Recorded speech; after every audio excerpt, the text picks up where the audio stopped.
ये भारतीय जनता पार्टी अपने राजनीतिक पाप को छिपाने के लिए, धीरज साहू माननीय सांसद हैं, उनके घर पर जो आईटी का रेड हुआ उसमें जो प्राप्त धन था उसका राजनीतिकरण कर रही थी। अरे भाई, इनकम टैक्स आपका है, सीबीआई आपका है, ईडी आपका है, तो आपको कौन रोक रहा है जांच में?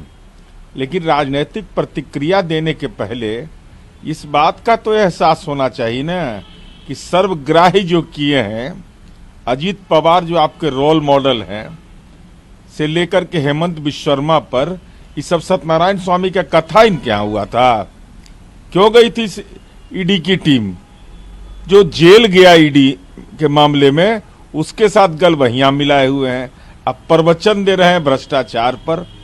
इसलिए जो भी मामला है, इनकम टैक्स उसकी जांच करे, जो दोषी होगा जाएगा, उससे किसी राजनीतिक दल के संबंध होने का कहां सवाल उठता है। पार्लियामेंट सिक्योरिटी ब्रीच पर अब विवाद बढ़ता नजर आ रहा है। निशिकांत दुबे कह रहे हैं कि लोकसभा का जो सिक्योरिटी है वो सेक्रेटेरिएट के अंदर आता है लोकसभा। अमित शाह गृह मंत्रालय इस पर क्यों बयान दे? वहीं चिदम्बरम ट्वीट करते हैं कि अडानी जी ने भी इस पर बयान दिया था, लेकिन आज गृह मंत्री क्यों चुप है?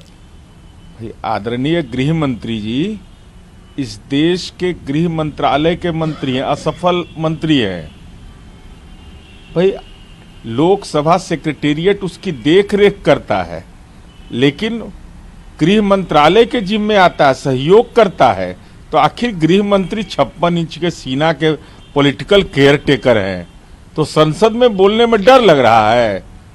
असत्य बोलिएगा कि पूर्णिया में एयरपोर्ट खुल गया, कोई बोल देंगे कि दरभंगा में एम्स खुल गया, और इतना बड़ा मामला है, तो देश की जनता को तो इस बात के लिए जानकारी आवश्यक है कि करोड़ों रुपया खर्च होता है सुरक्षा व्यवस्था में। तो ऐसी स्थिति में ऐसी दुखद घटना अगर हुई है तो कौन गुनाहगार है? आपके दल के सांसद के परिपत्र पर वह व्यक्ति गए हैं, तो आप अपने जिम्मेवारी लेने से भाग क्यों रहे?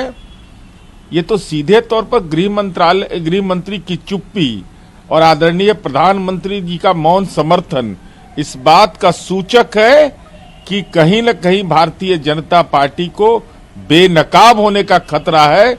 इसीलिए गृह मंत्री जी सारे तथ्यों को सदन में नहीं रख रहे हैं। अखिलेश यादव भी कह रहे हैं कि सुरक्षा के नाम पर बीजेपी जो है लोगों को डराना चाहती है, जिस तरीके से चूक हुई है। तो ये सुरक्षा में चूक है, ऐसे सवाल पर राजनीति नहीं होता है। लेकिन जिस ढंग से भारतीय जनता पार्टी अब गुनाहगार पहले ही तय कर रहे हैं, तो लोकसभा के अध्यक्ष को बर्खास्त कर दे निशिकांत दुबे।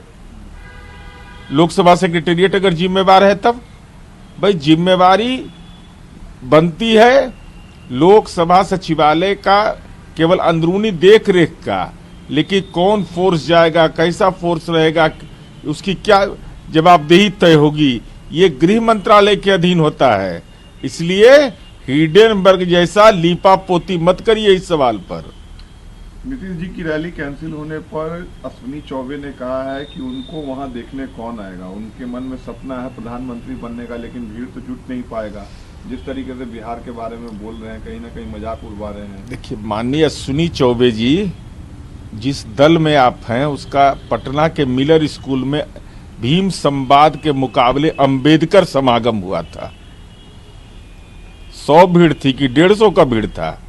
पान बुनकर तांती सम्मेलन, जिसमें आदरणीय गृह राज्य मंत्री नित्यानंद राय जी मुख्य अतिथि थे, सारे बीजेपी के वरीय नेता थे।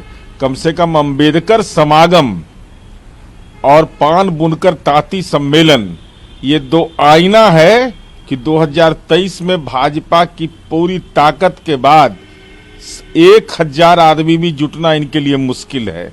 अरे भय क्यों लगता है? इतना भयभीत क्यों है? आपके राजनीति के महापाप को अगर वहां पर कोई उद्घाटित करना है तो जुबान भी रोक लीजिएगा। ये भारतीय जनता पार्टी बेचैनी में है। ये तो सर्वविदित हो गया है कि आपने दबाव बनाया। जमीन वो इंटर कॉलेज के मालिक ने इस बात की सूचना दी कि हमारे ऊपर दबाव है, तो कौन दबाव है? महादेव का दबाव था कि फर्जी सनातनियों का ही दबाव था।